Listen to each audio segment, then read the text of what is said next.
Good morning and welcome to Teachers Retirement System of the City of New York Investment Meeting, June 6th, 2019. Patricia, will you call the roll, please? Sure. John Adler? I'm here. Thomas Brown? Here. Natalie Green-Giles? Here. David Gazansky? Present. Lindsay Oates? Deborah Penny? Here. Susanna Vickers? John Dorset for Susanna Vickers.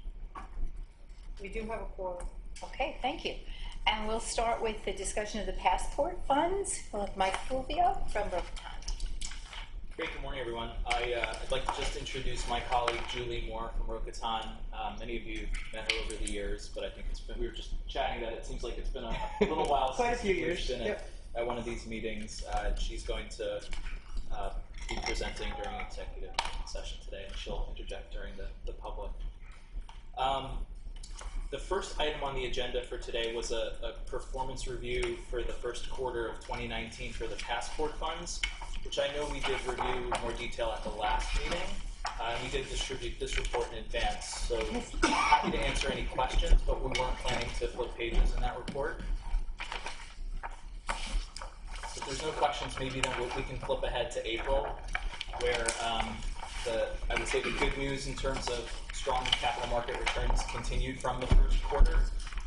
So April was a strong month, particularly in U.S. equity markets, where the U.S. market as a whole was up about 4%. And then abroad, we did see positive returns as well, not quite as strong as we saw in the U.S. So developed markets were up about 3%, and emerging markets up about 2%. So that all translated into a strong month in absolute returns for the options that were more equity-oriented in the passport funds. The diversified equity fund, with assets of about $15.7 billion at the end of April, we're up about 3.76%, slightly ahead of the hybrid benchmark. That brought the calendar year-to-date return for the fund to positive, just shy of 17%, right in line with the hybrid benchmark. What was driving the results there for the month, in absolute terms, really was strong performance by the actively managed composite, up about 4.9%, and year-to-date that composite's up about 18.4%. With the international composite kept pace with the benchmark this month with a return of about 2.8%. That composite's up about 13 year-to-date. And the defensive composite, which did lag the broad equity markets as you might expect, was up about 2.8%. And that compares to the composite benchmark for the defensive of about 2.9%. So that the defensive composite, even in what's been a really strong equity market of up 18.6% so far year to date, the defensive composite's up about 13.3%. So we got about 70% of the upside from the defensive composite. In terms of the balanced fund, that fund with assets of about $398 million at the end of the month, that had a positive return of about 1.1% for April. Year-to-date, that fund is up about 5.7%. The international equity fund, roughly in line with the international composite within variable A, that fund was up about 2.8%, roughly in line with its benchmark. And year-to-date, the return there is positive to the tune of about 12.9%. The Inflation Protection Fund, with assets of about $69 million, that fund had a modest positive return of about 0.5, slightly ahead of the Inflation Protection Fund's composite benchmark. Year-to-date, that fund is up about 6.8%, roughly in line with the benchmark. And then the Socially Responsive Fund, with assets of about $230 million, there's a positive return there of about 3%, which unfortunately lagged the S&P, which was up about 4% during April. Year-to-date, that fund has a return of about 14.8% versus the S&P at 18.25%. So I will pause there to see if there's any questions. Maybe we'll talk a little bit about May. Which, So coming down from the high, we'll go to the bummer. Doing so well. It's been in all the headlines that the market. April. Yeah, we did reverse April and then some. We saw May's market was driven quite a bit by headlines and tweets. There was a lot of, in addition to the news about potential trade wars, there was some mixed economic data, which also had an impact markets, and day to day, things were moving around quite a bit. Even the news this week, so far in early June, was that there's potential that the Fed may take moves to to try and keep the economy ahead of whatever potential impact there may be from prolonged trade wars, if you will. So that we continue to see a little bit more volatility into June, but with May, we saw in the U.S. equity market that the Russell 3000 was down about 6.5% for the month. Developed non-U.S. markets were down a little less, down about 4.6%, 4.7%.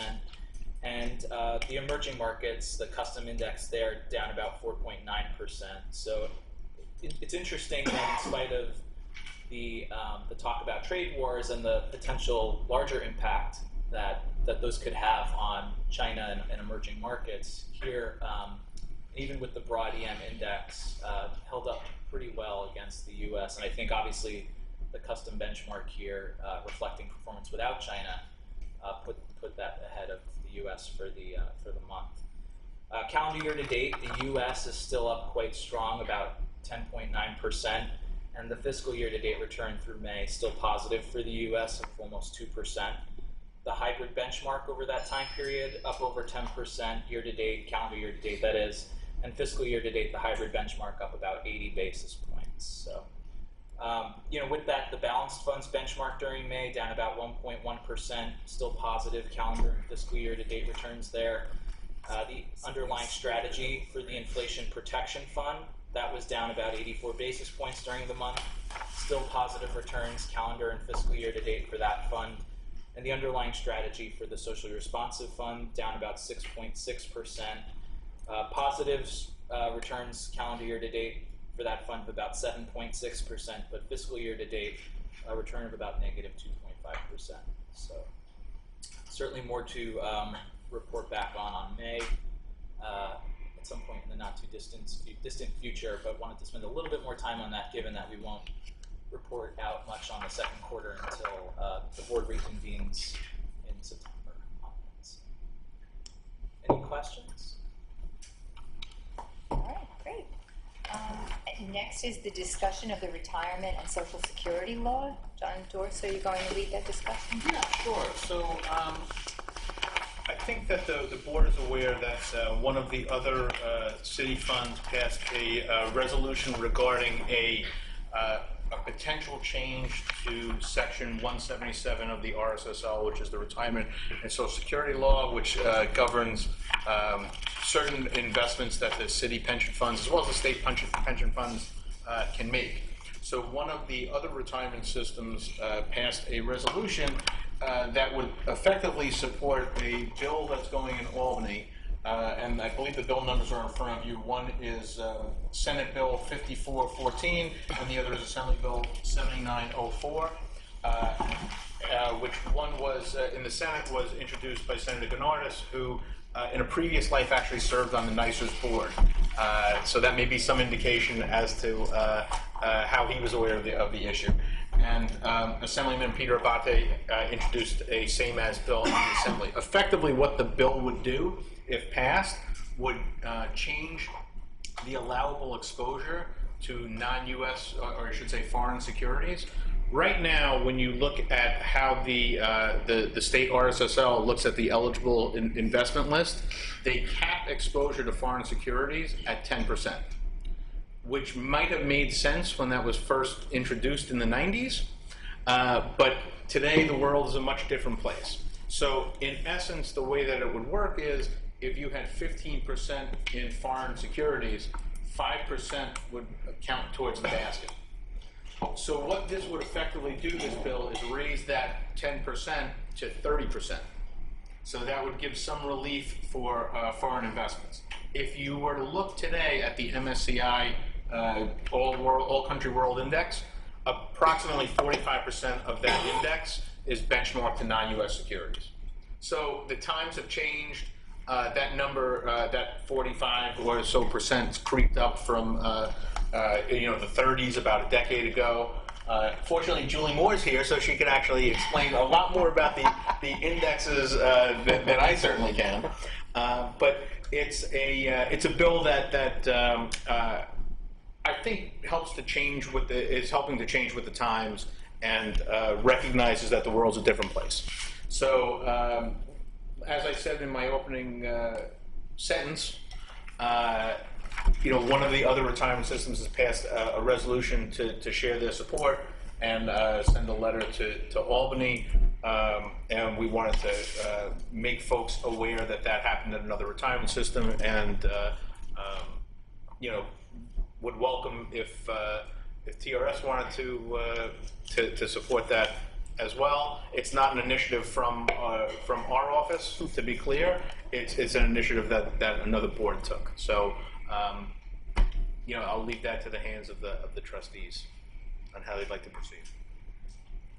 And so the trustees are aware, we actually drafted a letter. It's in your material in front of you, marked as draft. We could send around an electronic version for any comments a trustee wanted to make if the resolution were to pass. So is this essentially changing the basket clause? It's a component. It's a component thereof. It's not specifically addressing the basket clause, which is capped at 25%. The intention is not to ask for a change of the 25%. So if this There's increases, an allowable investment list within the RSSL, which is in a separate section, I believe, from the basket. And this is just increasing the amount that would be allowable to go to foreign securities without it going into the basket. okay. They're connected, but they're not. So does it, if you increase this, does it decrease something allocation somewhere else? It just means that No, it means currently we have a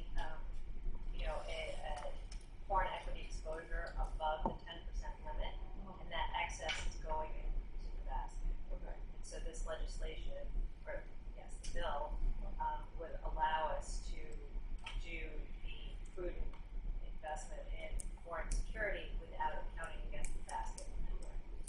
And it's also, from a timing standpoint, convenient that the boards are undertaking a review of their asset allocation at the same year, effectively, that this these bills have been introduced. So from a timing standpoint, it's actually convenient, which rarely happens when you think about Albany and the pension funds. But this is convenient. So, although let me just point out that it's our hope that the bill is passed in this legislative session, which ends on June 19th.